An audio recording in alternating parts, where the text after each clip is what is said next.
2-1, so far for you guys in this trip. Just kind of bigger picture. How would you just assess how you guys have played over the first 4 games?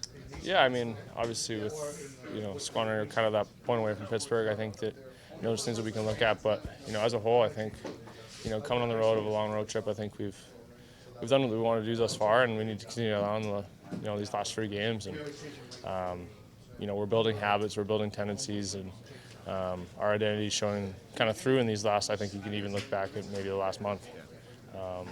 But yeah, no, I think for this road trip, I think that we're taking it game by game, but we're trying to instill those kind of things that'll make us successful when it comes down to crunch time. I think that identity is definitely shining through, that kind of defensive first, approach. It's not an easy way to play the game. How important is mental toughness and mindset to be able to play that way pretty much every night?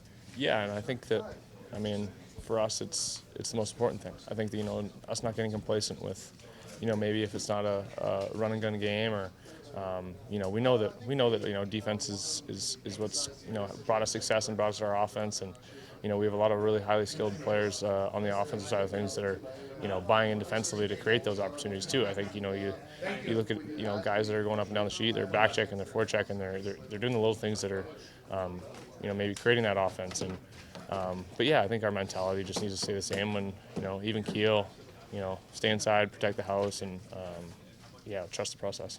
11-7's kind of been the preferred approach over this course of success. How does that maybe impact you as a defenseman, where you're playing with maybe a different guy every time you go over the boards? Yeah, it's different. I think, but what's good about this decor is that, everybody shows up, no matter the pairings. In practice, we tend to be able to play with each other and communicate really well as a group, and we're a tight-knit group where, we try to just, play the easiest way for each other. And I think that for us it's been pretty easy, and obviously for us to be doing what we're doing, it's a lot of fun. Joel Edmondson has had such a strong run over these last several games. How important is he for this group with just the way that he plays and kind of feeds into that team identity? Yeah, you look at Ed, I think obviously you can just point at him having a kid, and it's the success of that. He just brought it every night, and a new dad, just he's doing it all. He's offensively, defensively, killing penalties, blocking shots, big hit here, big block, whatever it might be. He's showing up, and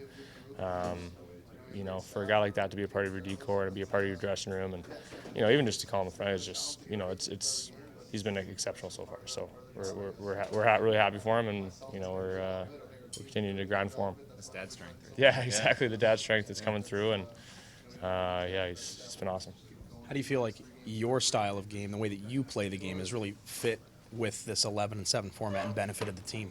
Yeah, I'm just trying to come in and play my game. I think that's the biggest thing is, you don't want to change anything up too much when you're going 11-7. You don't want to run around and, and if you're maybe missing a couple shifts, and, you're just trying to play your game.